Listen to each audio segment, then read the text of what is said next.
Vamos ficar em pé, louvar o Senhor esta manhã maravilhosa que Deus nos proporciona, amém?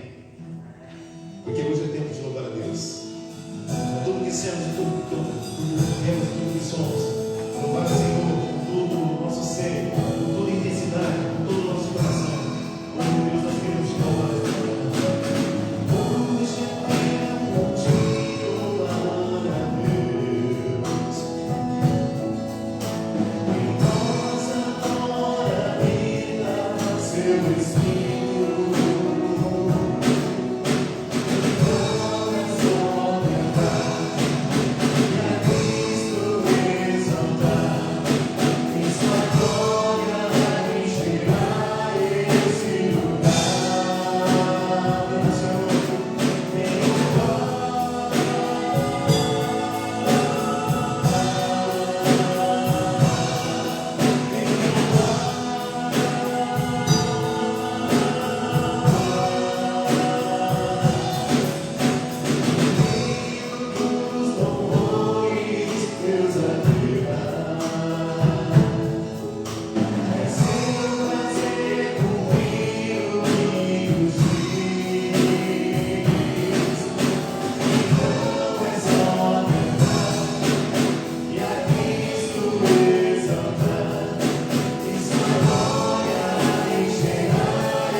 Dá-nos um coração igual a Deus, Senhor.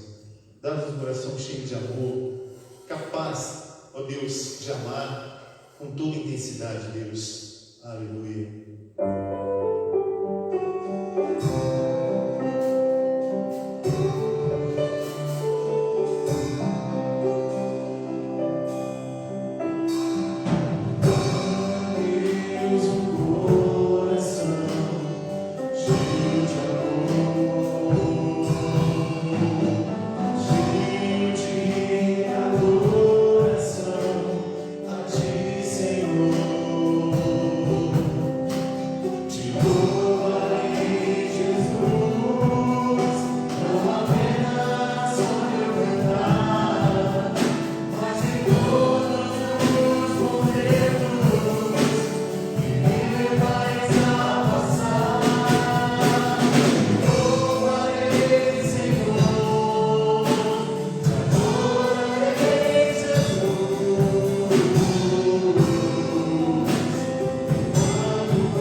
nos é permitido através do Teu Espírito Santo, Pai.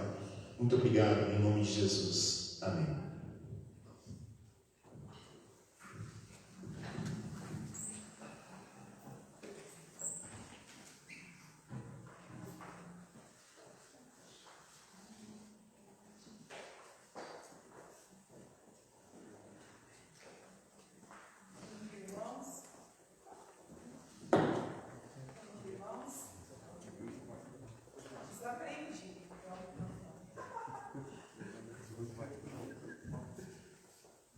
Alô, som. Agora vai. Bom dia, irmãos. Graça e paz. Essa semana eu estava... Vou ser bem breve, tá, irmãos? Porque daí nós vamos... A gente tem bastante tempo aí para o estudo, né? Essa semana eu estava vendo uma publicação e ela me chamou a atenção. E aí eu falei assim, ontem à noite, eu pensei, vou dar uma pesquisada a mais e falar bem rapidinho, né, sobre isso. Né, sobre o Salmo 23, né, aquela parte em que Davi, na oração do Salmo 23, ele fala para Deus ungir a cabeça dele com óleo.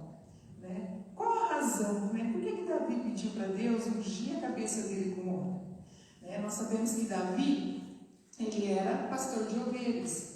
Né? E os pastores de ovelhas tinham esse costume de passar esse unguento, um tipo de óleo, nas ovelhas, principalmente nas orelhas, na região dos olhos, nariz, descia pelo pescoço, por conta de ataques de insetos, né, de moscas em certas regiões, em certo tempo, e esses insetos atormentavam essas ovelhas, que alguns entravam e comiam até parte do cérebro, e é onde elas ficavam atormentadas e se batia muito contra a rocha, né, para poder amenizar aquele tormento dentro da cabeça, né? Então, irmãos, assim, trazendo, né, para os nossos dias, né, esses dias difíceis que a gente tem vivido, quantas coisas, né, quantas setas tem nos atormentado, não é verdade? Não basta só a pandemia, né? A gente tem, assim, muitas coisas que têm atormentando a nossa vida.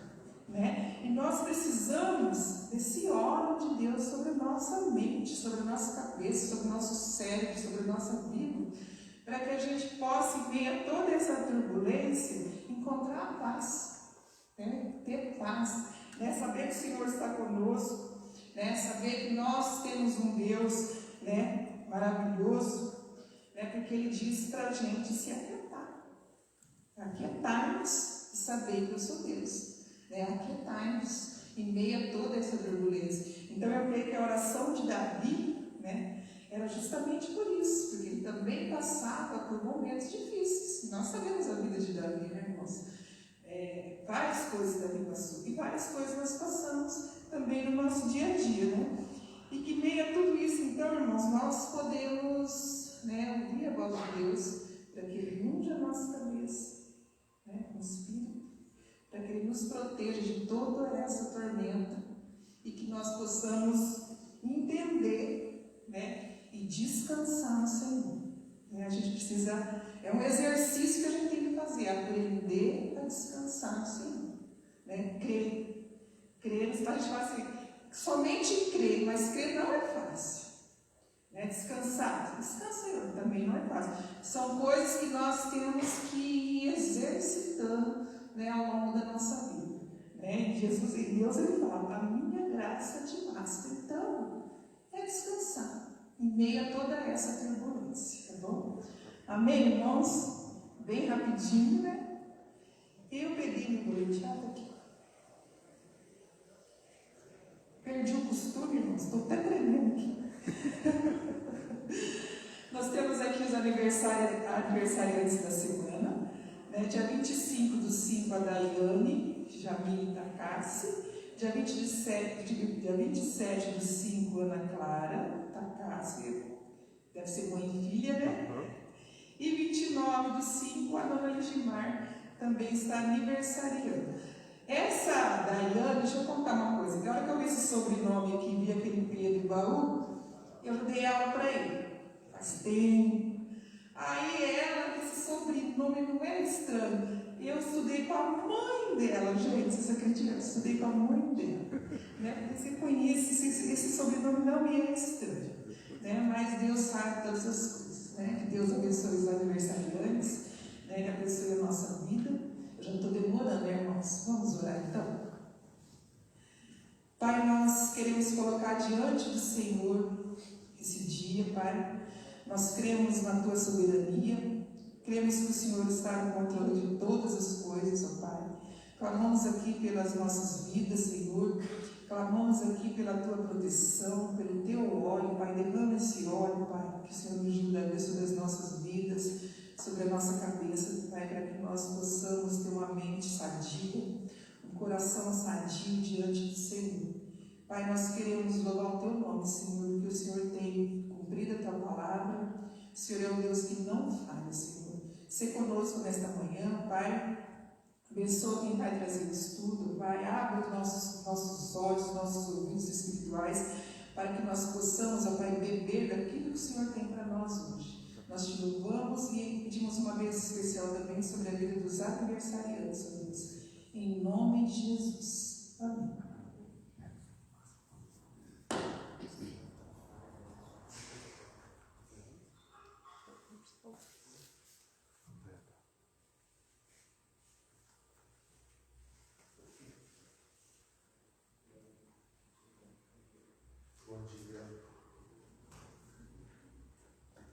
Bom dia, irmãos.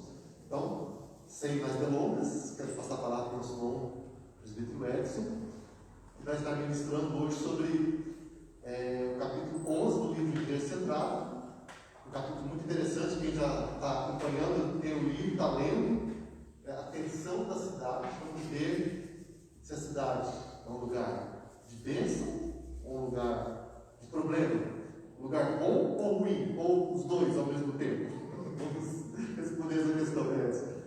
E desafiamos todos que aqueles que ainda não adquiriram o livro, que quiserem adquirir, está sempre acessível, né? Temos aí sites de venda, a Amazon, tem a Família Cristã, que oferece esse material por um preço acessível e é um investimento para a nossa vida, para o nosso conhecimento, para a nossa formação espiritual. Então, Deus abençoe. Mais uma vez.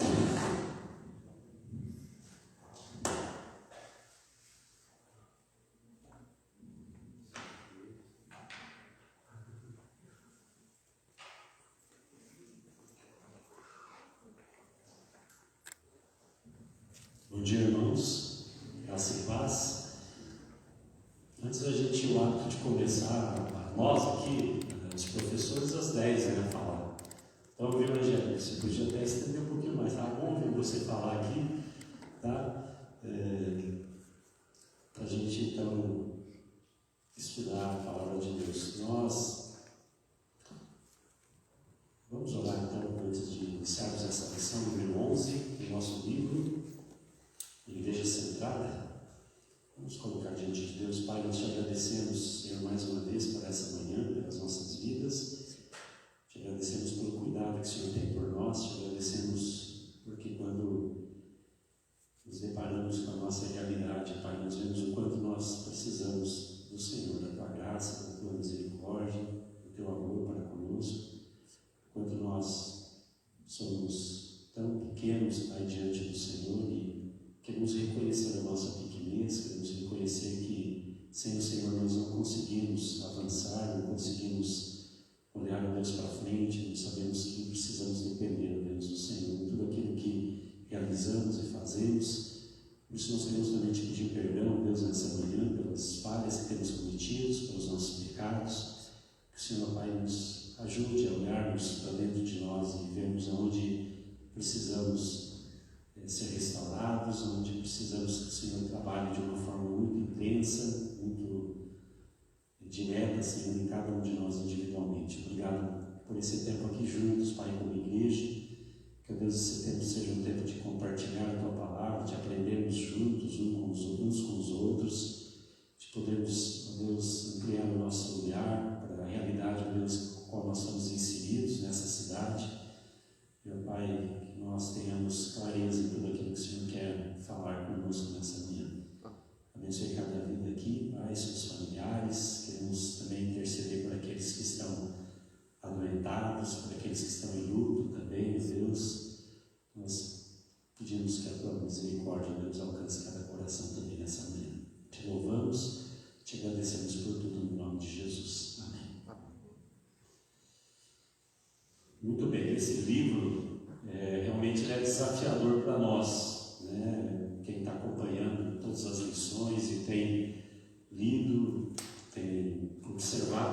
tema, né, nas suas particularidades, a gente vê o quanto ele faz com que a gente enxergue coisas que nós não estamos muito habituados dentro do nosso olhar, da nossa vida cristã prática. A realidade é essa, né? Muitas vezes nós nos identificamos muito com uma realidade de sair de casa, vir à igreja, sentar aqui, ouvir o pastor trazer a palavra, nós saímos daqui, vivemos a nossa rotina, a nossa vida, né? Cada um dentro dos seus afazeres, do cotidiano, do dia a dia, e nós às vezes ficamos muito centralizados, muito focados só naquelas coisas pontuais mesmo da nossa rotina, da nossa vida corriqueira. E esse livro faz a gente pensar em coisas que parece que não é muito comum, na verdade, na nossa vida cristã prática, né? Como a partir de agora, que nós vamos entrar aqui na parte 4, a quarta parte do livro, né? Ele está dividido em etapas, então agora nós vamos entrar na quarta parte, porque a lição passada, que foi dada aqui pelos Zé Roberto, sobre a contextualização ativa, agora já vai para um outro tema que parece que não tem nada a ver com aquilo que foi falado. Lógico que tem a ver, né? Tudo tem a ver, tudo é uma sequência, mas agora é um tema, né, totalmente diferente. O tema de hoje, da lição número 11, é tensão na cidade. E aí quando eu vi lá, eu sou do 11º, a segunda vez já, e com esse tema, ele me fez pensar em coisas que realmente a gente no nosso dia a dia, na nossa vida corriqueira, a gente não se depara muito com isso. E aí eu estava avaliando algumas estatísticas, né, algumas coisas que a gente acaba tentando identificar com relação ao tema proposto de hoje, né, que é esse da tensão na cidade, que vai abordar questões bem pontuais mesmo, relacionado àquilo que é a palavra de Deus, né, lá na antiguidade, né, aquilo que dentro da nossa realidade de hoje, há uma estimativa que hoje no mundo morre 150 mil pessoas por dia, mais ou menos. Nós não podemos aqui computar o momento que nós estamos vivendo de pandemia, mas dentro de uma normalidade, morre-se hoje em torno de 150 mil pessoas por dia diariamente. Você faz ideia de quantas pessoas morrem em Rolândia por dia, ou por semana, ou por mês? Alguém tem esse dado aqui? Eu tenho ideia mais ou menos quantas pessoas morrem dentro da nossa realidade de cidade, né, em Rolândia? Alguém aqui saberia ou não? Mais ou menos. Chutado? Confesso que eu também não sei, eu tentei pesquisar isso, fui até nos dados do IBGE e tal, eu procurei algumas, mas não dá assim para a gente cravar, né? Mas tem uma estimativa mais ou menos, né? Um mês morre 20 pessoas, um mês morre 30, um mês morre 10, né? E aí a gente tem um percentual aí mensal. Mas dessas pessoas, vamos pensar assim, não nas 150, vamos pensar nas 150 mil por dia no mundo, mas pensar na nossa realidade aqui, quantas dessas você consegue imaginar que morre sem conhecer a Cristo, por exemplo? Você para pensar nisso na tua vida corriqueira de vida cristã? As pessoas morrem e elas estão inseridas numa cidade, seja ela qual for. Se a gente pensar aqui em Rolândia, estão morrendo as pessoas em Rolândia. Quantas dessas pessoas realmente tiveram um encontro real, verdadeiro com Cristo, né, e vão para a cidade celestial? Isso incomoda você? Isso faz você... eu me importo com isso? Será no meu cotidiano? Eu paro para pensar sobre isso?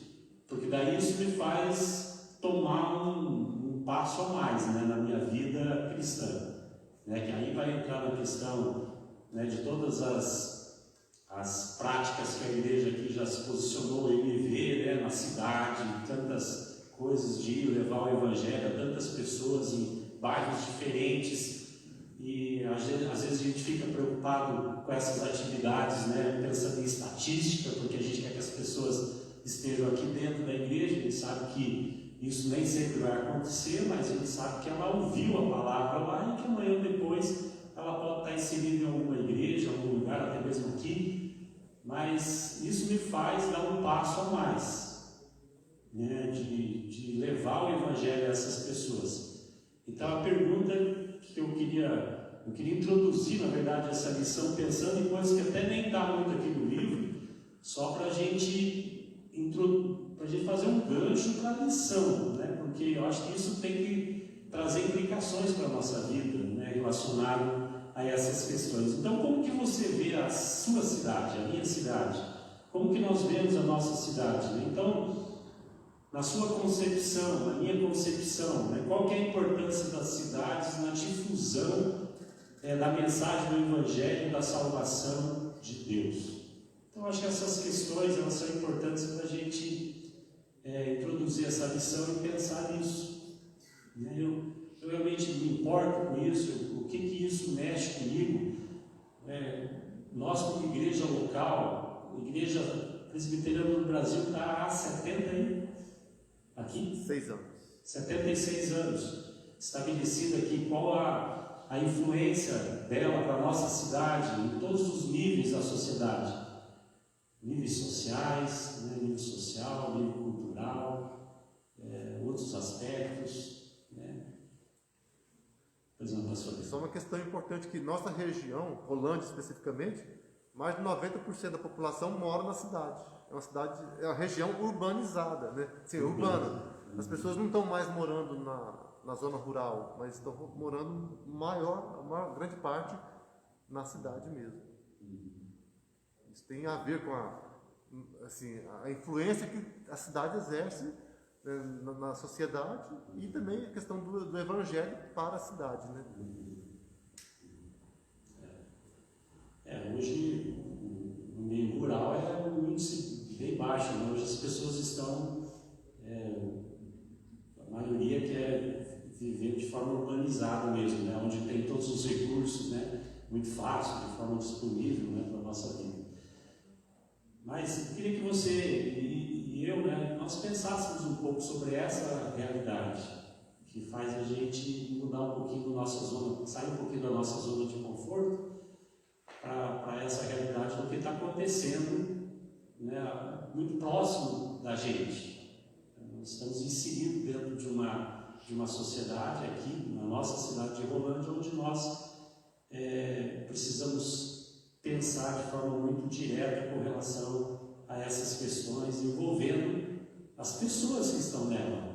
Então, acho que todas as abordagens que foram feitas por 6 anos, né, do IMV, eu fiquei pensando no IMV um pouco, porque eu acho que ela se identifica muito. Esse programa, essa atividade se identifica muito com isso, né? Qual é o nosso papel? O que nós podemos fazer, né, na cidade? Então, tem essa frente, não tem outras também. Então, acho que isso é importante. Bem, como introdução, muitas pessoas são indiferentes às cidades e o que acontece nela, né? Tipo, Keller começa falando sobre isso aqui na parte introdutória do livro, que muitas pessoas são indiferentes às cidades, e principalmente no que acontece nelas, uma força negativa que influencia a crença, os padrões morais. Outros veem a cidade como uma cidade relevante, muitas vezes, né, na missão do viver cristão.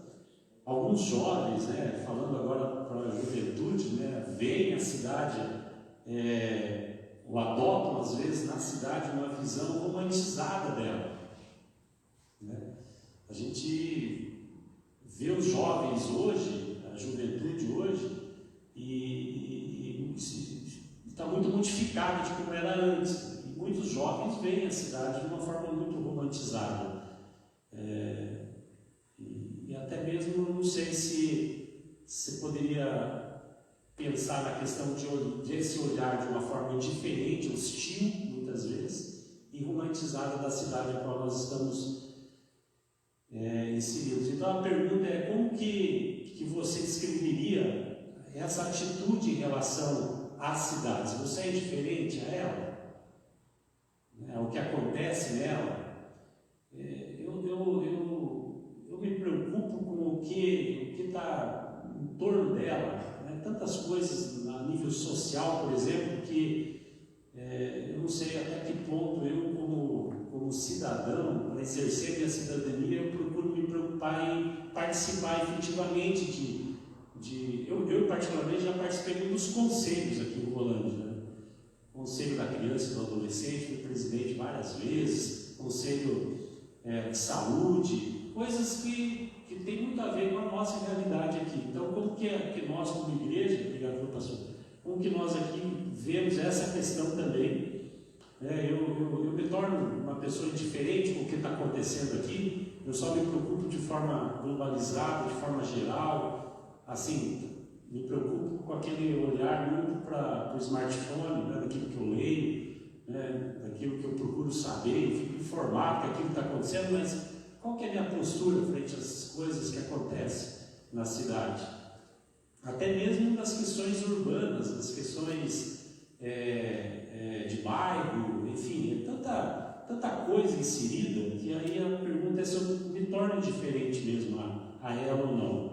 Né? Se eu tenho essa natureza dupla, né, ou não, né, em relação à cidade que eu moro, que eu convivo. Alguém quer falar alguma coisa aí com relação a isso?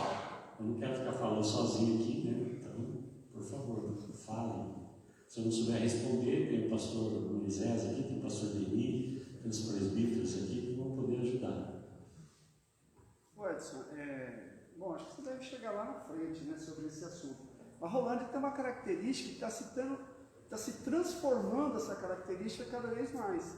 Rolândia, há uns anos atrás, né, talvez acho que alguns jovens não tinham nascido ainda, mas nós já tínhamos aqui a Itamaraty como indústria, tinha a cooperativa, a Corol, né, como comércio, comercialização, e a destilaria, né, eram as maiores empresas que nós tínhamos em Rolândia. Então, os trabalhadores aqui viviam desses dois comércios, trabalhavam e viviam aqui, né?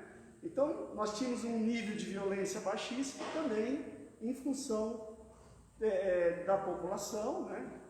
Em função até do comércio. Hoje, nós temos grandes indústrias, né? Como a JBS, como Galo, como a indústria de doce, esqueci o nome dela, Dori, tem uma Eurofrau, tem várias empresas. Então, o que acontece é que várias cidades ou várias pessoas de países, né, vêm até Rolândia trabalhar, procura de emprego. Então, há alguns anos ela tem se tornado, mudou essa característica, né, de ser uma cidade também, uma cidade dormitório, para ser uma cidade dormitório, que muitos aqui trabalham em Londrina, trabalham em Arapongas, e Arapongas trabalha aqui, e trouxe, né, consigo toda essa transformação numa parte até não tão boa, né, que isso se tornou uma cidade violenta. Rolândia é considerada uma cidade violenta, até mesmo porque nós temos a BR-369, é uma rota de tráfico, uma rota de importação do Paraguai, de armas e tudo mais, que passa até São Paulo, até Rio de Janeiro. É uma rota. Então, houve uma transformação dessa característica de cidade, né? E talvez a gente nem tome conhecimento ou parou para pensar nisso, né? E como a cidade se transforma e nós mesmos se transformamos junto com a cidade. A gente veio se adaptando a ela, né, essa característica. Não fizemos nada até para mudar essa característica, mas ela veio se transformando e dá a impressão que ela vai se transformar mais ainda. Agora vai sair a maior fábrica de empanados do mundo, né, que é com 2.700 empregos. Então ela vai atrair o quê? Também pessoas de outros países, né, como Haiti, refugiados, eles vêm aqui, moram aqui. Até tem um bairro aqui embaixo, né, que é na Alfredo Moreira Filho com a Europa, está se estabelecendo ali uma moradia de haitianos, de Bangladesh, de indianos e tudo mais. Está se transformando, né, esse bairro num bairro internacional, né, vamos dizer assim. Então, a característica dessa nossa cidade, ela tem se transformado rapidamente, né, e talvez a nós, como se diz aí, que nós temos essa visão, nós participamos dessa mudança para bem ou para pior, né? Mas nós estamos inseridos aqui na Igreja Presbiteriana em Rolândia, como fizemos o MV e outras, né? Mas, como o pastor Ricardo Mattioli diz, não precisamos ir lá na Índia, precisamos ir lá no Haiti, eles estão aqui junto conosco, né? Participando da cidade, vivendo, usufruindo de benefícios, né, da cidade. Então, desculpa, só dizer esse parâmetro, talvez você vai chegar lá na frente. Não, lá na frente a gente vai expor por que isso, se der tempo, né? Já tomei 5 minutos. Mas é um peso e duas medidas, né? Essa questão, esses dias nós participamos de uma reunião que o pessoal estava comentando justamente isso, que vai chegar essa empresa. Automaticamente, muitas pessoas vão ser atraídas a estar aqui e problemas vêm junto. Empresas normalmente pagam um salário relativamente baixo, a pessoa vem com 3, 4 filhos, vem para cá e a gente vê que o reflexo disso muitas vezes é chegar ao fio. É a parte de saúde, por exemplo, né? A pessoa vem usufruir da parte de saúde. Se já está estourado, limitado, como é que vai ser atendimento ao restante da população, né? Então ela vai usufruir de serviços públicos básicos que não tem estrutura. Então isso, que ponto vai chegar, sendo que os recursos são limitados, né? Exatamente isso. E aí eu acho que o papel nosso, ele acaba se tendo uma responsabilidade dobrada, maior, cada vez mais, né? Como igreja, quando a gente fala igreja local aqui na cidade. E realmente isso é um problema. Nós já atendemos, semana retrasada eu atendi um Haiti lá no Serfim, né? Ele veio encaminhado inclusive por um órgão da assistência social aqui de Rolândia, porque eles vêm para cá sem referência de família, né? Vem o marido, às vezes ele é casado, a mulher vem, às vezes vem um, depois vem o outro. Alguns vêm e acabam já tendo filhos aqui também, mas também desse pessoal a gente já vê problemas também relacionados a isso, porque isso acontece e tem em todo lugar. Então a semana passada a gente atendeu uma pessoa lá que já com essa dificuldade, então reflete um pouco disso que você está colocando aí. Mas realmente é um problema, mas as cidades precisam, né, que fomente, né, sua economia, quanto mais emprego aqui melhor, mas tem esse outro lado aí do que gera tudo isso. A questão da violência, a gente vai até falar depois também. Rolândia realmente tem se tornado uma cidade muito violenta. Toda hora é muita coisa que acontece aqui relacionada a isso. Aí pulando dessa questão para a visão bíblica, né, o que ele fala aqui na introdução ainda, ele fala que a visão bíblica da cidade ela não é nem tanto hostil e nem romântica. A gente estava falando desse olhar mais romantizado para a cidade. Na visão bíblica, a cidade tem uma natureza dupla, porque ela é uma humanidade intensificada nas pessoas, nas vidas, e é uma luta, na verdade, ele fala aqui, que destaca o melhor e o pior do ser humano. Então a Bíblia ela retrata as cidades como lugares de perversão e violência, mas também a Bíblia retrata as cidades como lugar de refúgio, de paz. A gente vai ver isso, né, lá no passado, como que acontecia de uma forma mais direta. Aí, Gênesis, os capítulos 4 e 11, a gente não vai ler os 2 capítulos, mas esses 2 capítulos descrevem um pouco isso, a cidade, descrevem os edificadores da cidade, né, como os descendentes de Caim, e retrata o pecado das cidades, como de Sodoma e Gomorra, que a gente vai ver também lá na frente. Já o Salmo 107, alguém pode ler aí, fazendo favor, abrir para mim o Salmo 107 para nós? Salmo 107, vamos ler ele para a gente ter como referência aqui na.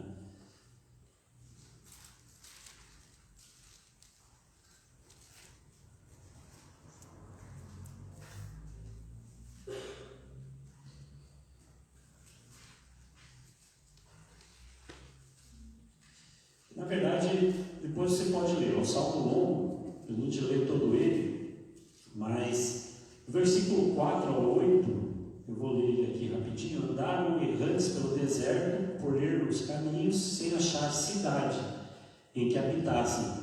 Famintos e sedentos, desfalecia neles a alma. Então, na sua angústia, clamaram ao Senhor, e Ele os livrou das suas tribulações.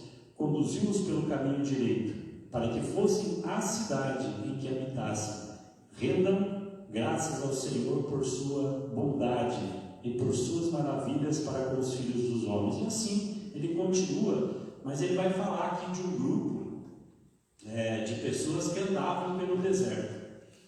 E sem encontrar cidade onde eles pudessem habitar, e aí eles estavam sedentos, né, eles desfaleciam, e na sua angústia, né, a palavra fala aqui que eles clamaram ao Senhor, que os conduziu daí por um caminho certo, para irem até uma cidade onde ali eles pudessem habitar. Ali eles puderam render graças ao Senhor, né, no versículo 7. E aí o salmista retrata aqui a vida das pessoas sem cidades, como elas são ruins, digamos assim. Então está lá, lógico, no deserto é complicado, mas é mais difícil. E aí ele retrata um pouquinho isso. Então o foco é que a cidade é um lugar em que a vida humana ela desabrocha, a vida humana ela está inserida dentro de uma estrutura social, a vida humana ela se torna mais positiva.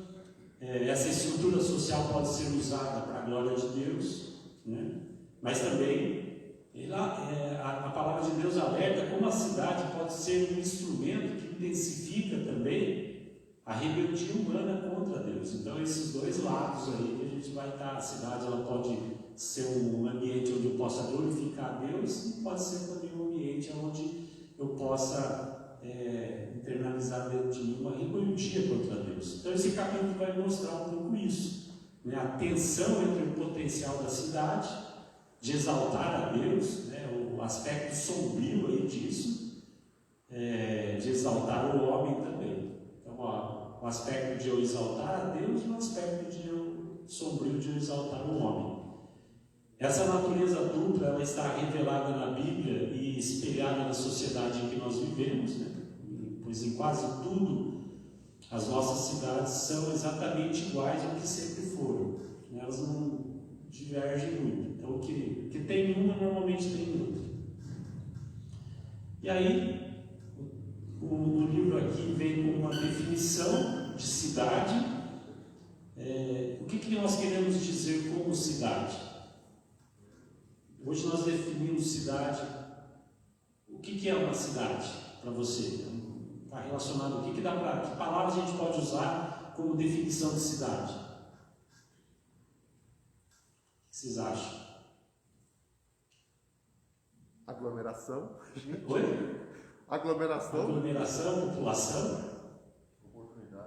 Oportunidades. Também assim, a gente vê a história, né? As cidades também se formaram devido ao êxodo rural. Sim. A questão da agricultura, ser mais especializado nisso e naquele produto, né? Então, a Revolução Industrial gerou esse êxodo rural, porque o campo não oferecia mais trabalho. Então, as cidades, ela acabou se inchando e muitas vezes sem atender essa população que veio, né? Onde a gente tem aí a questão do favelamento, né? De vários lugares que, né? Essa aglomeração vai gerando esses problemas sociais, sanitários, que a cidade não estava preparada para receber essa população que veio. Mas gera oportunidade, né? Ela tem que dar os seus pulos aí para conseguir fazer essa população sobreviver. Exatamente. Então a definição de cidade está relacionada a isso, a população, né, oportunidades, como foi falado, a questão dos vilarejos, né, dos distritos. Isso se define a questão da cidade. A palavra hebraica mais comum para cidades refere-se a qualquer agrupamento de pessoas cercados por uma fortaleza ou muro. Não sei se a gente pode aplicar isso para a nossa realidade, mas era assim, né? Então nós vamos ver lá atrás, vamos ver lá como que se dava isso nos tempos bíblicos. Então, a maioria das cidades tinha apenas de 1.000 a 3.000 habitantes dentro de muros dessas cidades. Então, a essência da cidade não era o tamanho, né, não era a população, mas era a sua densidade, né, aquilo que era a essência, né, da cidade. Então, o Salmo 122:3, alguém pode ler, fazer um favor? Já está aberto no Salmo aí, na tua Bíblia. Salmo 122:3, alguém pode ler? Vai falar de uma cidade compacta. Jerusalém está construída como cidade compacta. Então, o Salmo faz essa referência, né, dessa cidade compacta, fortificada, e todo mundo vivia um perto do outro. A vida da cidade era a vida da rua, com a presença humana toda hora. E hoje, como que nós vivemos? Hoje eu acho que a gente não tem muito essa realidade, né? As cidades antigas, em sua maioria, ela tinha uma área média aí de, segundo o que o livro coloca aqui, de 20 a 40 quilômetros quadrados, mais ou menos em torno de 60.000 habitantes por quilômetros quadrados. Aí depois que Neemias reconstruiu os muros da cidade, aí havia um número muito grande de casas vazias, né, para que Jerusalém prosperasse como cidade. Neemias 7 vai falar a respeito disso, quando, né, a gente sabe da história, Neemias estava lá na cidadela de Suzã, numa outra região totalmente distante, e Deus fala com ele, o irmão dele vem, relata, né, a situação que se encontrava em Jerusalém. Ele sente uma profunda compaixão daquela realidade, né, se coloca diante de Deus, se prepara diante de Deus, Deus prepara a vida dele, com certeza, para que ele fosse um líder, alguém que tomasse a frente, fosse lá e ajudasse a reconstruir os muros daquela cidade, que estava totalmente desprotegida. E Neemias, com todo o tratar de Deus na vida dele, toda a articulação que ele fez, né, mediante aqueles que estavam acima dele, que o liberaram, que disponibilizaram inclusive material, madeira. Eu fico imaginando que ele foi talvez com uma caravana, né, para poder executar aquilo, liderar aquelas pessoas. E o texto de Neemias fala que em 52 dias eles reconstruíram aquele muro. Acho que foi algo assim muito rápido, né, porque não tinha toda a tecnologia que nós temos hoje para se construir, muito diferente do que é hoje, mas ele então foi muito preparado e usado por Deus para essa função. E, em outras palavras, aqui a cidade não tinha população para funcionar como uma cidade deveria. Então foi ordenado, segundo o texto, que 10% da nação se mudasse para Jerusalém e a povoasse. Neemias 11:1 vai falar sobre isso. Então surgiram as primeiras cidades, e elas criaram um tipo distinto de vida humana, em seu espaço, um espaço murado, um espaço protegido. Isso gerou 3 características que marcam a vida humana urbanizada, que é o que o livro relata. Vai falar sobre o primeiro ponto, que é a segurança e estabilidade. Então, em primeiro lugar, por causa dos muros, as cidades antigas, elas ofereciam mais segurança. É como um condomínio, né? Você está dentro de um condomínio, você morando dentro de um condomínio, digamos assim, que vamos dizer que você tem um pouco mais de segurança por tudo aquilo que você paga, né? Para ter cerca elétrica, muro, segurança, enfim, você paga muito por isso. No nosso país a gente paga muito para ter muitos benefícios, plano de saúde, escola particular e tantas outras coisas para quem. Então, isso oferece mais segurança e, portanto, oferece mais estabilidade também. Então, a cidade murada, ela proporcionava, segundo ele aqui, uma visão bem mais estável do que do lado de fora, pois essa era uma resistência às forças inimigas, né, aos exércitos opositores, aos saqueadores, aos vingadores. Isso produziu um crescimento muito grande na população urbana. Então, devido a essa questão externa, acabou refletindo então no aumento então, da população urbana. E quais são os métodos de segurança que existem hoje? Então, a Bíblia, a cidade, era usada como uma metáfora de confiança. Provérbios 25, 28, alguém pode abrir e ler também? Provérbios, capítulo 25, versículo 28.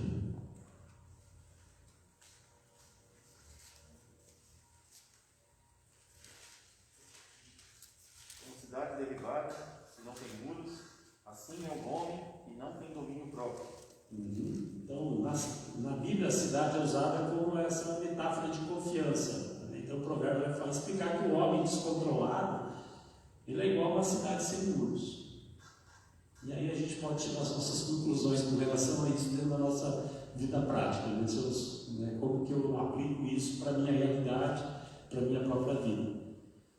Aí, em razão dessa estabilidade, ele vai falar aqui que os sistemas de lei, de ordem, conseguiram se desenvolver primeiro nos cenários urbanos.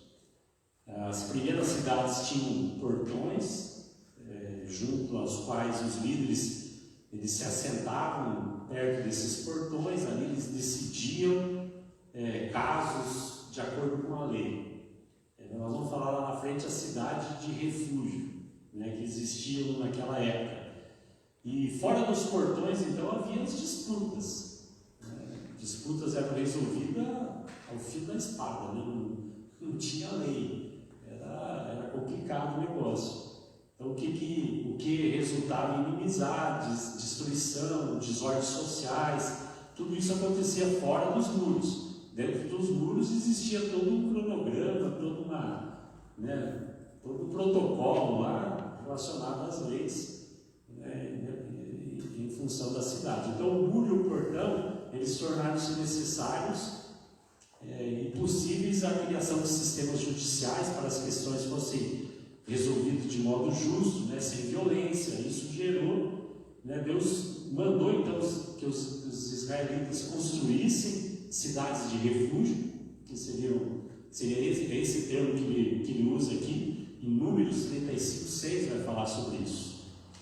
Depois você pode ler lá. Então Deus mandou os israelitas construir essas cidades, onde as pessoas que matavam alguém acidentalmente, não sei se você consegue matar alguém acidentalmente, só talvez num trânsito, não sei qual outra forma que você pode, mas uma pessoa morreu. Às vezes está cortando uma árvore, pegou no cara. Acidentalmente aí. E é colocado assim mesmo, como acidente de trabalho lá mesmo. Acidente de trabalho, né? Então, aí essas pessoas podiam se refugiar e aí podiam plantear então o caso ali. E o caso ia ser, ele ficava como aquelas pessoas que às vezes precisam ir para algum lugar onde elas são protegidas, né, por lei. Então, não sei que termo que usa para isso. Proteção policial, né? Hã? Proteção policial. Proteção policial. Proteção policial. Então a ideia de cidade como um lugar de segurança, de estabilidade, ela aqui não soa tão óbvio nos tempos atuais, né? Pois muitas cidades contêm uma alta criminalidade. Mas será que esse conceito, pessoal, ele é enganoso para nós? Será que nós temos que ampliar a definição que nós temos de cidade como um lugar seguro? É algo assim para a gente pensar. Aí o texto aqui até fala, ele cita exemplos de algumas cidades que tomaram medidas drásticas relacionadas à alta criminalidade que essas cidades que proporcionavam. A cidade ele fala aqui de cidades em parte caóticas no mundo, né? Hong Kong, Singapura, Nova York. Cada uma tinha uma característica e regiões bem pontuais que saía muito fora do controle com relação à alta criminalidade, questão do tráfico de drogas. A gente pensar lá na cidade de Medellín, por exemplo, uma cidade que nos anos 90 ela foi muito complicada. Até temos dados aqui que primeiro ela conseguiu reduzir drasticamente seus índices de violência nas últimas décadas, mas era uma cidade famosa por ter sido reduto, né? Nós conhecemos bem o narcotraficante lá, o Pablo Escobar, e ela foi considerada a mais violenta do mundo nos anos 90. E esse índice de homicídios lá girava em torno de 381 por 100 mil habitantes. Então, cada 100 mil habitantes morria quase 400 pessoas. Então, um índice muito alto, tudo gerado em torno da questão do narcotráfico que predominava naquela região. Então, houve uma redução de 86% nas taxas de mortes intencionais, e ela passou por um processo de modernização da polícia e um combate interno de corrupção. Eles tiveram que fazer isso depois da morte dele, para poder fazer com que essa cidade se tornasse uma cidade mais segura e que tivesse toda essa redução de demanda aí da criminalidade. Então, a gente vê várias cidades que tiveram que se posicionar com relação a isso de uma forma drástica para poder resolver um problema gerado, né, por facções, por segmentos. E essas cidades, Nova York também, né, com relação ao Brooklyn e outros bairros, até o texto fala aqui de uma região, ele fala aqui dos Yankees, né, e outros, e cada cidade aí então fez, a gente sabe que o Rio de Janeiro já tomou várias medidas, porque lá também nós temos vários problemas relacionados a isso. Então algumas cidades se tornaram um lugar de refúgio, né, onde grupos minoritários, ele fala, individuais, podiam esconder de interesses poderosos. Então, nos tempos bíblicos, aqui os criminosos acusados, eles podiam, como eu já falei, né, se refugiar, fugir desses vingadores, buscar refúgio nessas cidades e apresentar a sua defesa. Aí ela apresentava a defesa perante os líderes, eles tinham essa possibilidade. Números 35, capítulo 35, Deuteronômio 19 também vai falar sobre esse processo todo aí. Perguntas? Dúvidas? Eu sei que é um pouco complexo às vezes, né? Porque a gente tem que seguir um pouco, ficar fiel um pouco àquilo que a gente que é o capítulo do livro, né? Mas a gente pode falar das nossas experiências aí também, como você vê isso. Aí, Ed, sobre essa questão, a gente vê a possibilidade, né, das igrejas, das instituições religiosas ajudarem as cidades a se tornarem mais seguras, como a gente tem visto, né? O próprio Servim é um instrumento de solução de um problema social, e assim como tem tantas ONGs cristãs e igrejas que atuam mesmo de uma maneira bem definida assim, para ajudar. A Missão Vida, outro órgão que trabalha assim, na redução de problemas sociais, né, os mendigos, né, que são recuperados, que voltam a uma vida social, ao mercado de trabalho. Então a gente percebe assim, que hoje as cidades vivem uma crise muito grande realmente, e isso se torna para nós também um desafio.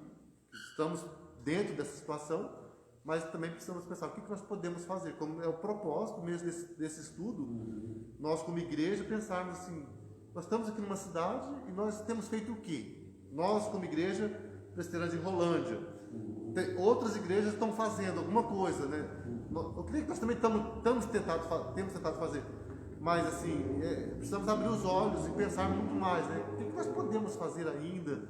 Podemos fazer algo mais marcante na área de evangelização, ou na área de abrir a porta da igreja para atender pessoas que possam ser acolhidas aqui durante o meio de semana.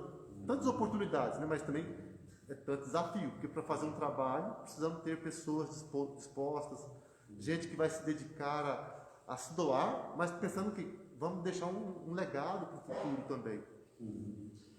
Infelizmente, né, pastor, é a ponta do iceberg, né? A gente já tem nós temos a instituição, a gente atende, mas como seria bom se preventivamente as coisas acontecessem sem precisar disso, né? Nós que estamos lá, a Sinara está lá agora também, sabe da luta que é você pegar a pessoa já totalmente estruturada, né? Totalmente já é difícil você tentar resgatá-la e tentar trazer ela de volta para aquilo que é a normalidade, né? Porque ela saiu desse curso e entrou numa outra esfera da vida dela, onde se comprometeu de uma forma tão profunda.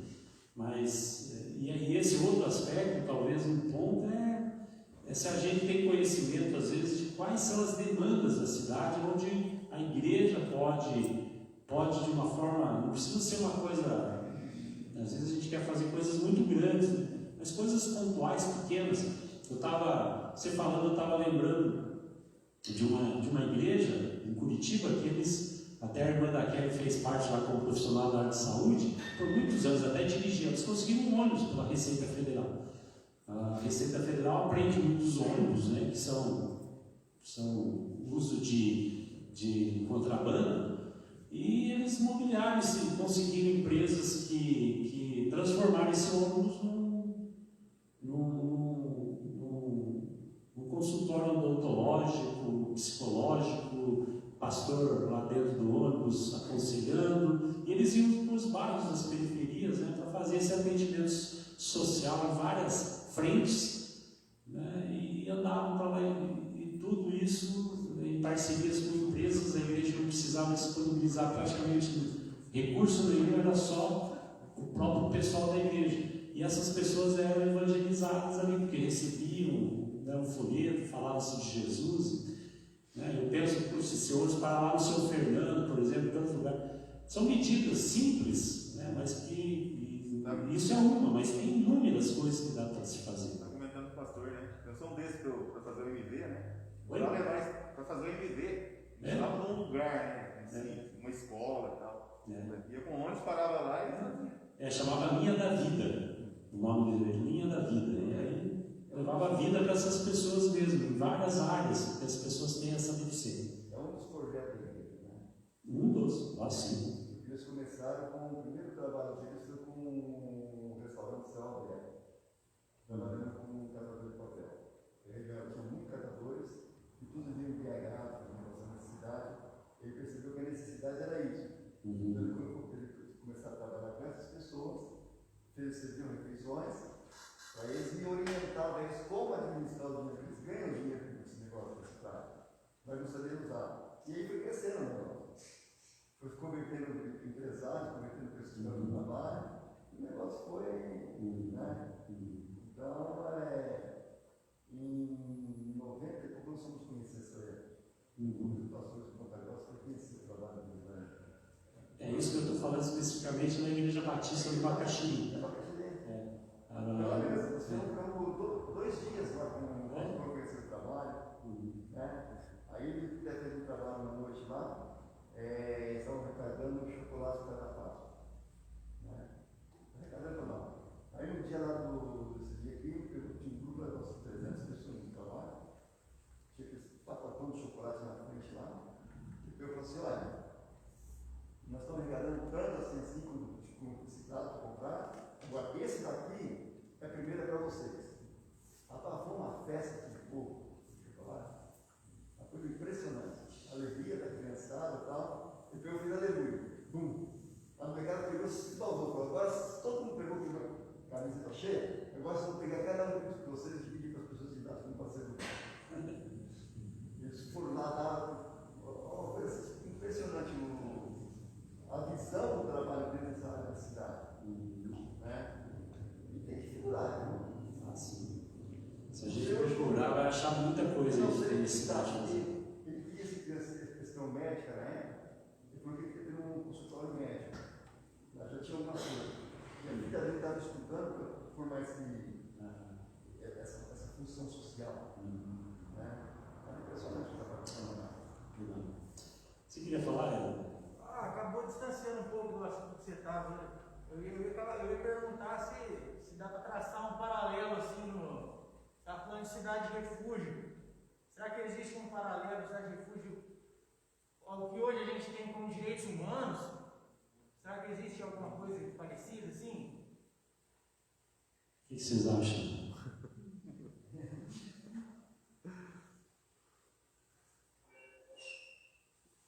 É que a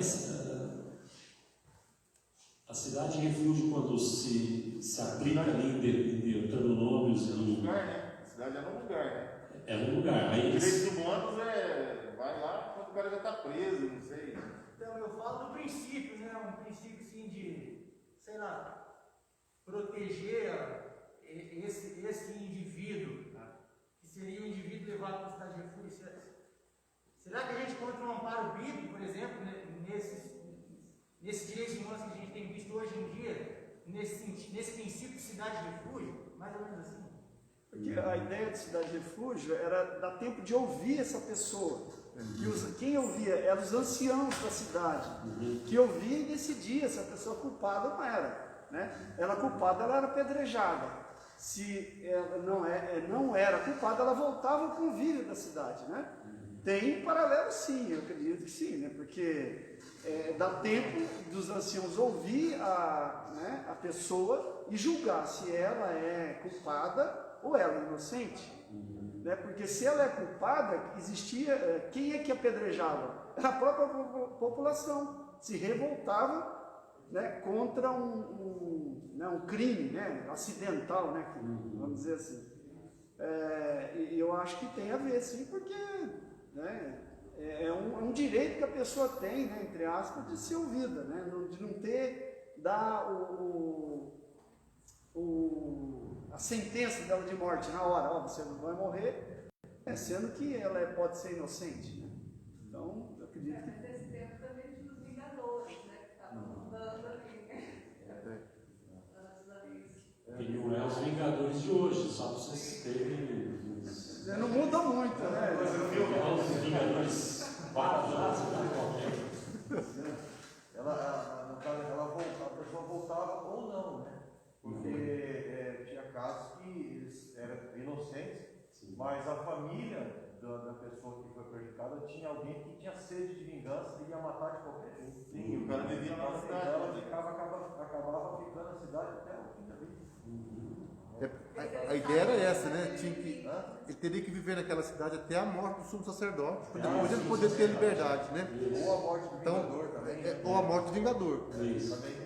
Exato. Se ele saísse antes, ele podia ser morto, porque o Vingador poderia encontrá-lo, né? Exatamente. Mas se ele tivesse, ele considerado inocente dentro da cidade, ele era protegido. Lá ele tinha proteção. Era protegido. Não podia. Do limite, o Vingador. Poderia pegar e encontrar. Hulk, etc. Então o Zé Roberto respondeu, né? Qualquer coisa você pesquisa em casa lá, faz um exercício na tarde.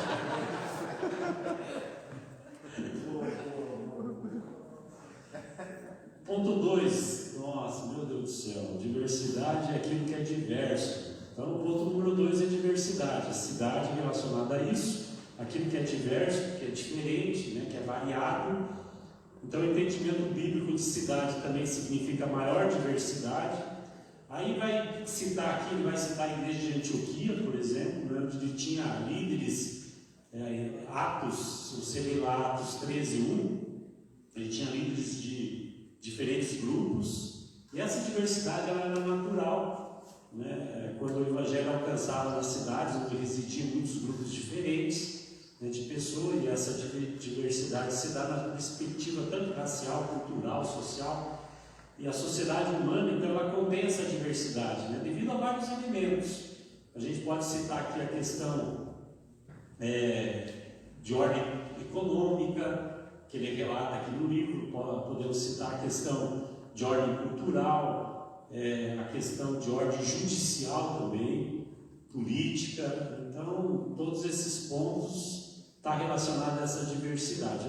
É mais ou menos pensar assim, se nós imaginarmos os elementos, os ingredientes de uma pizza, então tem lá o molho de tomate, tem, daqui a pouco já começa a dar fome, né? Queijo, calabresa, massa, enfim, tudo aquilo que é os componentes os ingredientes, né, que a gente coloca dentro de uma pizza. Então a cidade é um lugar em que cada bairro é uma fatia dessa.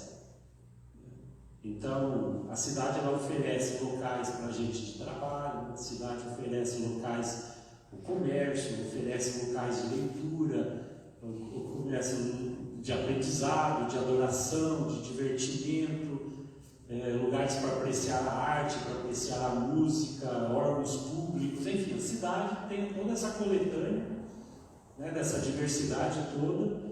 Por isso, uns definem cidade como um assentamento multiuso, por onde você pode caminhar, onde você pode estar inserido nesse contexto todo. Aí o ponto 3, produtividade e criatividade, vou dar uma corrida aqui, tá? Então, em terceiro lugar na Bíblia, as cidades eram um lugar de maior produtividade e de criatividade. Então, a questão da cultura, da tecnologia, das artes, começavam a desenvolver, então, nas grandes cidades, né, que foram construídas. E aí, quanto mais os profissionais dessas áreas se reuniam, mais geravam ideias. Como é hoje. Hoje você está numa empresa, ou depende da igreja, se une lá, toda a liderança, e essa disseminação de ideias, de visão e tal, e a gente vai ampliando todo esse leque. Aí veio a tecnologia, veio a arquitetura, para eles construírem tudo que eles construíram. Eu ia trazer, mas eu confesso que eu estava com o pessoal, parentes meus em casa, no final de semana. Eu ia trazer um vídeo da cidade de Jericó, que acho que é a cidade mais antiga, né, da Bíblia. Aí a arquitetura dela é feita assim, na montanha mesmo, parece aquele paredão assim, eles construíam é interessante ver toda essa parte da tecnologia, da arquitetura, das artes. E isso começou a se difundir então, nas cidades que eram construídas. E quanto mais os profissionais dessa área então, se reuniam, mais ideias novas iam se difundindo de uma forma muito rápida, né, na vida de cada um deles. Então, quanto mais talento, mais produtividade desse talento. Então, as cidades ali eram centros culturais importantes. Aí ele vai falar no ponto 4 sobre a cidade do Antigo Testamento. A Bíblia tem uma compreensão bem equilibrada de que como o bem e o mal operam na cidade. A gente vai ver isso nos relatos. Nós chamaremos isso de tensão, por isso que o tema aqui é a tensão da cidade. E aí nós vamos detalhar um pouquinho o início da história bíblica. Aí o ponto 5 é as cidades nos tempos antigos. Então a primeira ocorrência aqui de cidade na Bíblia está em Gênesis, capítulo 4, 17. Quando Caim, depois de cometer flaticídio ou homicídio, é a mesma coisa? Está trazendo a morte do irmão, né? Matar o próprio irmão. Então, aí é flaticídio que chama? Quando mata o próprio irmão? É isso? É isso, Lucas? Você que é da área do direito?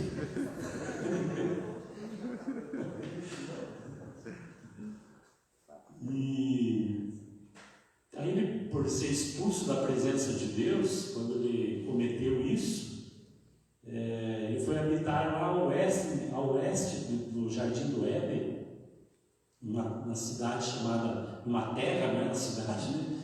Uma cidade chamada Nod. E Caim, então, rebelde, constrói uma cidade. A fundação da cidade é resultado da busca de Caim por segurança, porque ele foi expulso, e aí ele já teve já vem essa conotação de segurança relacionada à cidade, construir algo, né, que gerasse isso, e isso foi uma resposta de Deus a um pedido seu. Em outras palavras, a cidade é vista como um refúgio. Aí, após Caim estabelecer a vida na cidade, aí nós vamos testemunhar uma série de coisas que vai relatando na palavra de Deus, o nascimento das artes, o nascimento do músico. Tem o primeiro músico lá, Jubal Caim. Eu lembro que quando a gente começou lá em 1988 no Serlim, uma funilaria, uma serralheria. O nome era Tubal. O Judaí levou que ela estava chegando. Por causa de Tubal Caim. Isso. Por quê? Relacionado à arte, né? Está ali, serviço manual, digamos assim, poderíamos pensar dessa forma. E nos versículos 22 vai falar sobre isso. Aí vem a arquitetura, a agricultura, né? As artes tiveram início quando as cidades nasceram. Então as cidades são lugar de produtividade humana. Na narrativa de Gênesis é que o homem se tornou colaborador de Deus, na continuidade da sua criação, se a gente pensar assim, não é? Tanto para o bem como para o mal. Não dá para a gente identificar isso com Deus, porque Deus fez isso tão perfeitamente e nós destruímos. Mas o homem teve esse papel de dar continuidade em toda essa criação, no desenvolvimento da cultura também, tudo aquilo que ele está inserido.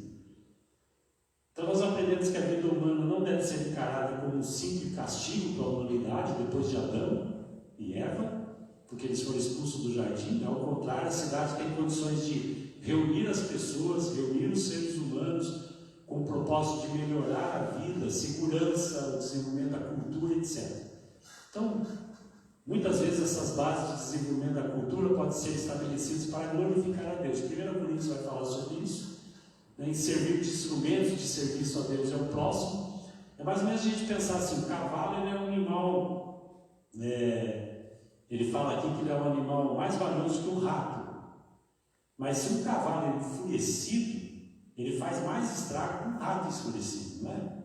Ele é um animal mais... Se ele está bravo, ele vai fazer muito mais estrago que um rato, né? Pelo tamanho dele, pela força dele, por tudo aquilo que demanda a estrutura dele. Da mesma forma, as forças da cidade, se estiverem sob o pecado, vai brotar muito mais destruição. Então ele faz essa comparação aí, ao cavalo e ao rato. Então, se as forças da cidade estiverem mais sob o domínio do pecado, por isso que é importante, né, o papel da igreja em levar as pessoas a mudar o curso da vida dela para uma vida de dependência e de serviço a Deus. Aí ele continua que em quase todo o restante de Gênesis, a cidade ela é de uma perspectiva negativa. A cidade é mencionada em relação ao amaldiçoado, né? Gênesis 10, os descendentes de Caim alcançam aí o ápice da construção da cidade de Babel, e a nova cidade e sua torre são planejadas para ajudar os habitantes a conquistar a identidade. Enfim, aqui fica claro que as cidades podem ampliar a nossa inclinação pecaminosa, né? Ou a gente ir para um alvo no sentido de salvação. Aí continua falando dos patriarcas e as cidades, né, que o restante de Gênesis aqui continua a realçar um pouco esse lado escuro da cidade. Particularmente aqui ele vai falar um pouco sobre Sodoma e Gomorra. Então, a narrativa de Sodoma aqui, em meio a esse longo período na qual nós vemos os habitantes aqui da cidade agir contra Deus, né? Deus manda então Abraão sair de Ur, né? A gente conhece a história em uma das cidades da sua época, em que o homem ele opta em continuar pastoreando as igrejas, né, pelo resto da vida. E Gênesis conta de Ló aqui, que o sobrinho de Abraão, ele cometeu esse grave de escolher a vida, a cidade urbana, e isso levou a família dele até um desastre espiritual. Então a cidade, como uma estrutura a serviço de Deus, vem cumprir a vontade dele para a vida humana. Então tem os dois lados aí, né? E aí ele fala sobre Israel e a cidade, né, como o estabelecimento de Israel é a terra prometida. Ele fala do relato bíblico das cidades de uma forma mais positiva, quando Deus assenta os israelitas em Canaã, né, ele manda que se construa então essa cidade de refúgio, né, para refugiar então o homicida, e caso ele tenha matado alguém voluntariamente. Números 35 vai falar sobre isso. Por que Deus instruiu então a construção, ordenou a construção das cidades? Então as cidades possibilitavam o desenvolvimento desse sistema judicial, de acordo com a lei. Ali os anciões podiam ouvir as pessoas, como já foi falado aqui, resolver as questões em paz, né? Então era mais ou menos o que um promotor, um juiz, é o que é feito aqui na nossa realidade de hoje. No entanto, a maior mudança no papel da cidade dentro da história da redenção vem com o estabelecimento de Jerusalém. Ele fala sobre isso, que se torna a cidade que é a morada de Deus, 1 Reis. 14. Isso começa quando Jerusalém é conquistada por Davi, aí vem a Arca da Aliança, é levada para a cidade, lá em 2 Samuel vai falar sobre isso, e por fim o templo é construído, né, por Salomão, e Jerusalém é indicada então para ser uma cultura urbana, né, que testemunha as nações, bem como um símbolo de futura cidade de Deus. Então a cidade de Deus é diferente da cidade dos homens, né, como Babel. Ao contrário, a cidade de Deus é a alegria de toda a terra. É isso que o Salmo 48 fala, que a cidade de Deus é a alegria de toda a terra. E aí é muita coisa, pessoal, as riquezas, vai falando dos produtores, e aí vem os profetas e as cidades, né? Vamos passar um pouquinho isso aqui. Aí depois você pode ler lá sobre Santo Agostinho afirmou que a cidade humilde é uma cidade de homens santos, de anjos bons, e a cidade orgulhosa é uma cidade de homens iníquos e anjos perversos. Então ele faz essa diferenciação aí. E aí João termina de escrever o livro de Apocalipse, né, com essa advertência de que aquele que retirar as palavras do livro do profeta de Deus, Deus lhe tirará a sua parte da árvore da vida e da cidade santa. Em todo o livro do Apocalipse, João faz um contraste coerente entre a grande cidade que é a Babilônia e a cidade de Deus, Jerusalém. Aí em 1586 a.C., a cidade de Jerusalém foi destruída, né, e a elite da sociedade judaica, os artesãos, os profissionais, os líderes, foi levado à força, né, para a Babilônia, e o profeta Jeremias recebeu uma palavra do Senhor.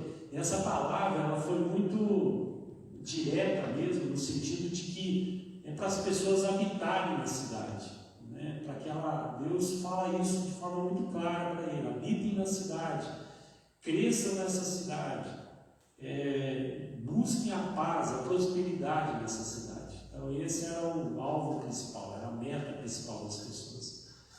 E aí a pergunta: qual tem sido a nossa postura frente a essas necessidades sociais que nós encontramos e que nós nos deparamos dentro da nossa própria cidade que nós estamos vivendo? Eu me preocupo com isso, eu procuro interagir com isso, de que forma, né? E como que você e a comunidade de crentes a que pertencem podem buscar a paz e a prosperidade na cidade. O pastor até citou aqui já algumas referências, né, de comunidades, de frentes de trabalho, mas eu acho que a gente pode estender isso muito mais, né? Como que eu como comunidade de crente, né, que eu pertenço, que eu posso influenciar no sentido de gerar essa busca pela paz, pela prosperidade da cidade. Essa questão de Jeremias lá para a Babilônia, que Babilônia sempre queria mudar a cultura das pessoas, tirar a identidade delas para que elas voltassem para a sua terra, ou não mais como cidadãos dos seus países, mas como cidadãos da Babilônia. E Jeremias, quando escreve para os judeus que estavam na Babilônia, ele fala: vocês precisam interagir com a cidade aí, ser ativos aí. Outra coisa, eles estavam achando que teria uma volta muito rápida, então não teria muito perigo ficar lá, ficariam alienados, né? Mas porque eu pensaria que voltaria muito rápido. Fala: não, seriam 70 anos que teriam que ficar, então eles teriam que plantar, colher, casar, mas uma atitude de atividade, não de passividade. Então, é isso que a gente também precisa pensar, né? Muitas vezes nós, como cristãos, pensamos assim, que a igreja é um lugar de refúgio, e nós nos escondemos na igreja e não precisamos viver. A gente vê as pessoas na rua, se encontra, mas não tem uma ação muito de buscar, de contato, de influência. Sendo que nós precisamos refletir sobre isso, né? De nos incomodar com a realidade que estamos vendo e pensar o que nós podemos fazer. Como o Zé colocou aqui no começo, a gente tem... É interessante pensar que os irmãos da igreja estão pensando sobre a sua cidade, sobre a igreja, o que nós podemos fazer. E não apenas pensar, mas vamos trabalhar juntos, vamos começar a fazer algum projeto, ou então a ter um tempo de oração específico, como no caso aqui, orar pela paz da cidade. Eles deveriam orar, e é isso, né? Oração que gera ação. Estudo da palavra que gera preparação para a gente poder interagir com a cidade, mas não sermos engolidos por ela, mas sermos um instrumento de mudança. Então, o exemplo de Paulo é muito grande. A gente vê Paulo, a gente vê Tiago, exemplos na Bíblia e na história da igreja de pessoas que realmente tiveram uma atitude de fazer. Talvez a gente não vai... O Tim Keller fala lá no final do livro dele que as grandes mudanças, muitas vezes, nós não vamos ver o resultado delas. A gente vai trabalhar aqui hoje, talvez, vamos fazer um projeto, vamos trabalhar durante 30, 40 anos e vamos morrer sem ver o resultado. Mas as futuras gerações poderão ver. Então, assim, e a obra de Deus, ela vai sendo feita dessa maneira, de uma maneira talvez até imperceptível aos olhos das pessoas, mas Deus está trabalhando, né, através de nós.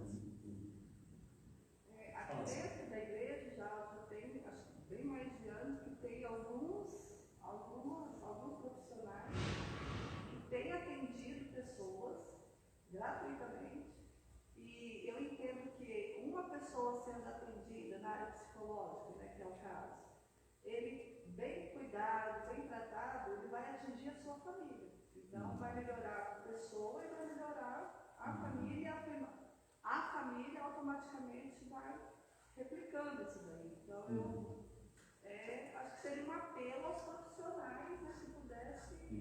É uma forma também da igreja interagir na cidade.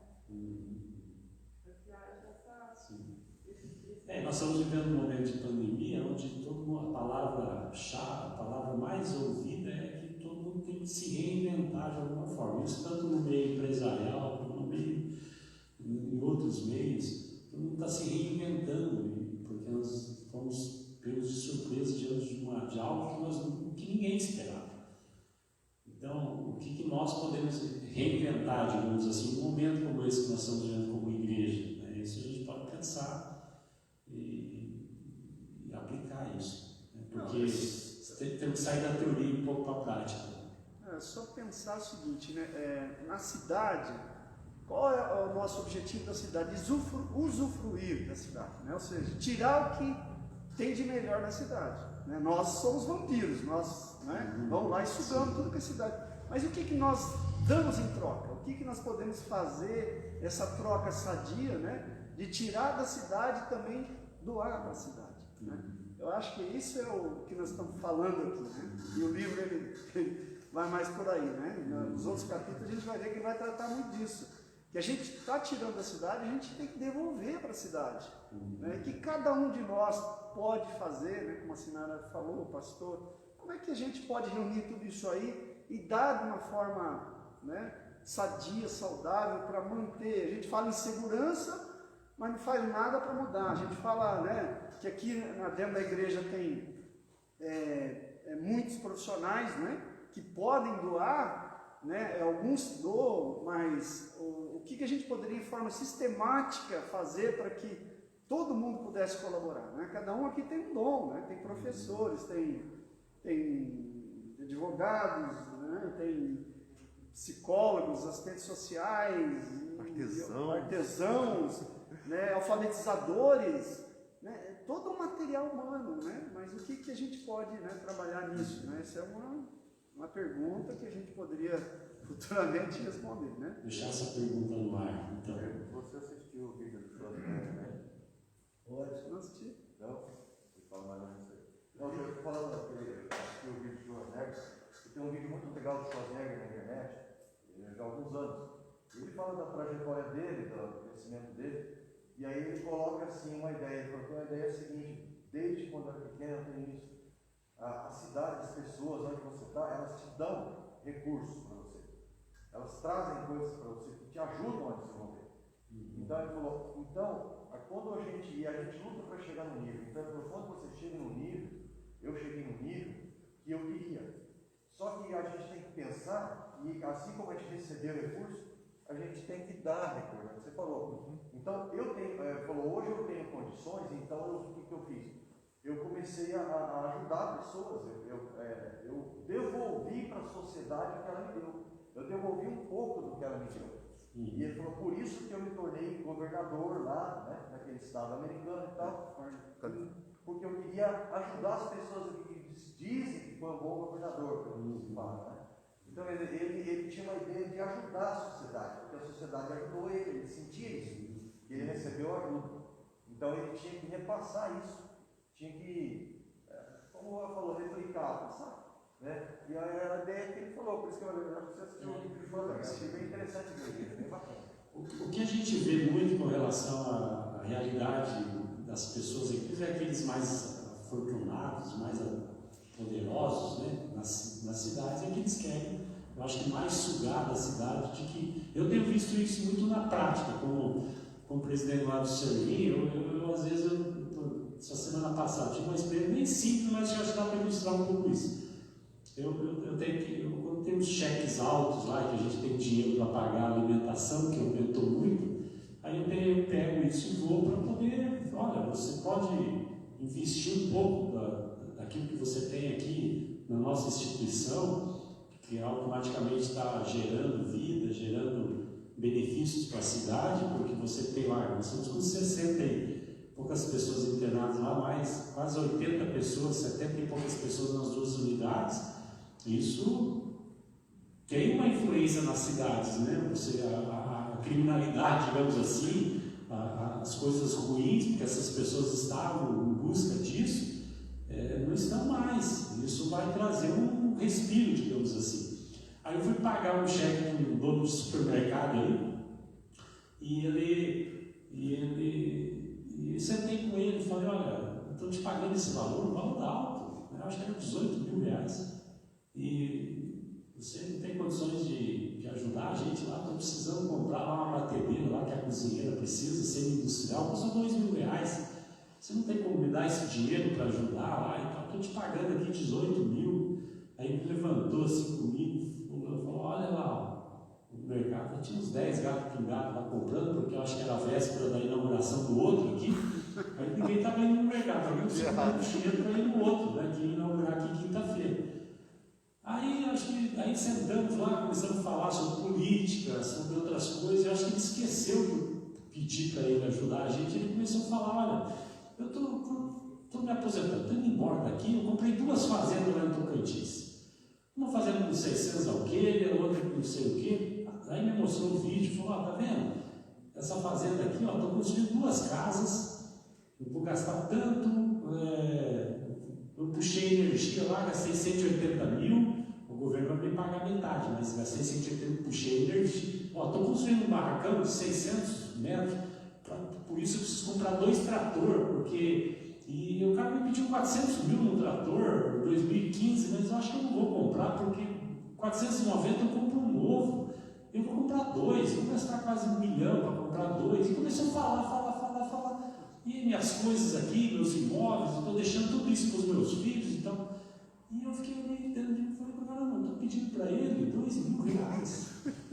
Meu cara só fala de milhões. Não, 2 mil reais para ele ajudar a trazer uma realidade aqui da cidade que ele está. Não, ele está indo lá para Tocantins, a realidade dele agora é outra, é a ostentação e tal. Esse homem trouxe 500 reais. Aí eu saí de lá frustrado, né? Falei, puxa vida, é difícil. Aquele que tem muito não doa nada. É melhor ir atrás daquele que tem pouquinho, que daí ele ajuda um pouquinho mais. Mas isso só para ilustrar como é complicada essa questão, né, também de investir.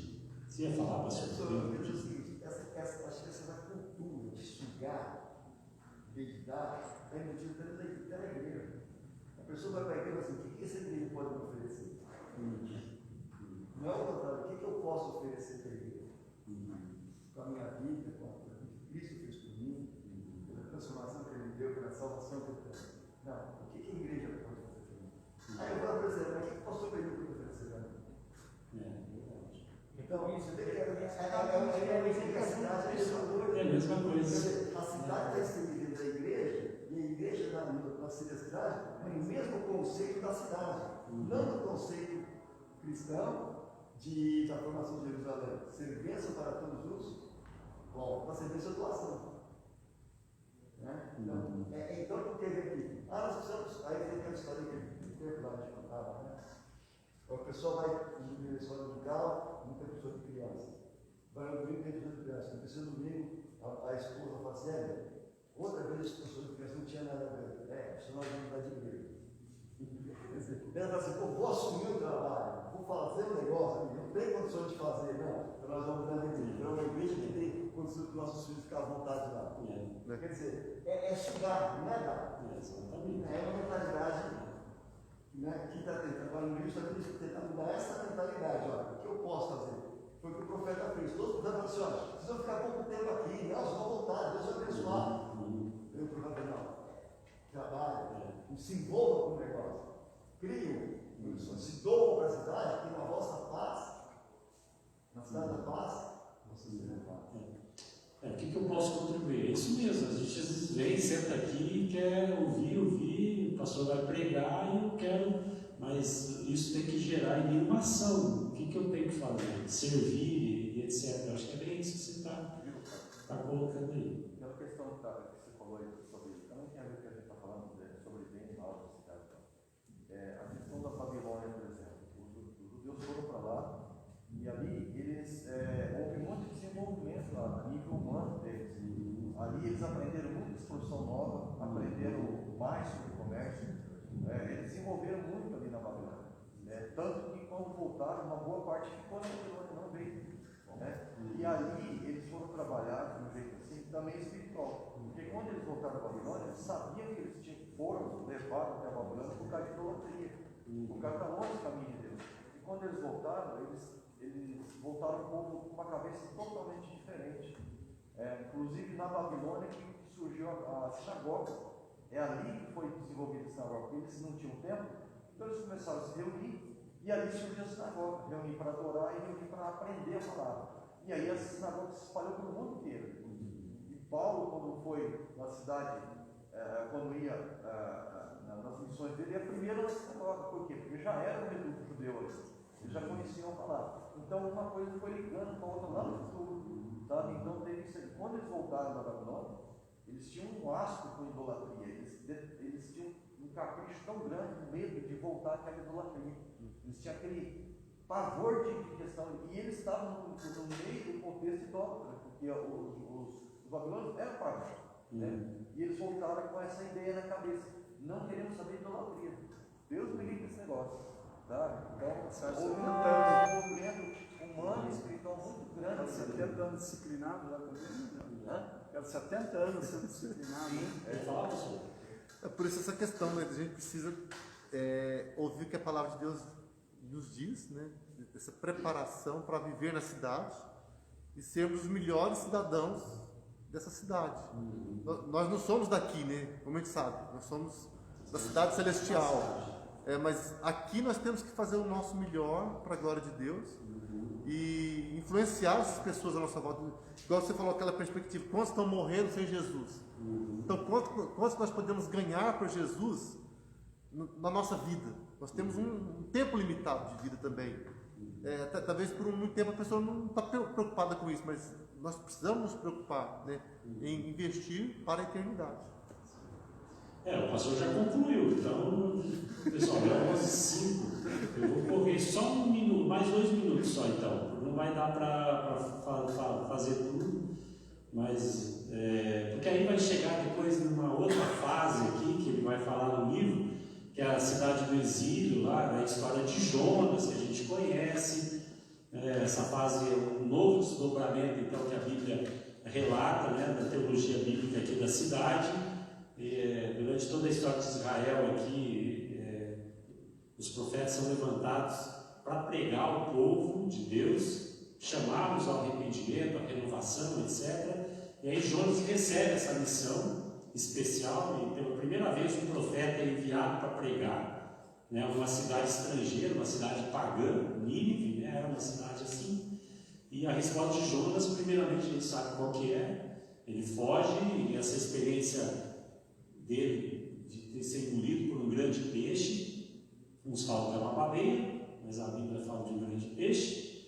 E Jonas vai e prega em Nínive, o povo responde a esse arrependimento, e Deus não destrói essa cidade. Isso gera em Jonas uma reação adversa, ele se desagrada de Deus com relação a isso, e Deus repreende esse profeta, então, pela falta de compaixão. Acho que isso aí é um foco, acho que é para a gente encerrar, dentro de algumas implicações, só que eu vou ler aqui no final, mas Deus repreende esse profeta pela falta de compaixão pelos perdidos. Então está aí dentro daquilo que o pastor Beni acabou de falar, é aquilo que eu falei lá na introdução, né? Jonas 4 vai falar sobre isso. Então Deus aqui defende a importância da cidade, né, com uma base, não apenas para que seja um lugar de números de seres humanos que residam ali, mas ele diz, como você pode olhar para tantas pessoas perdidas, né, e não ter compaixão delas.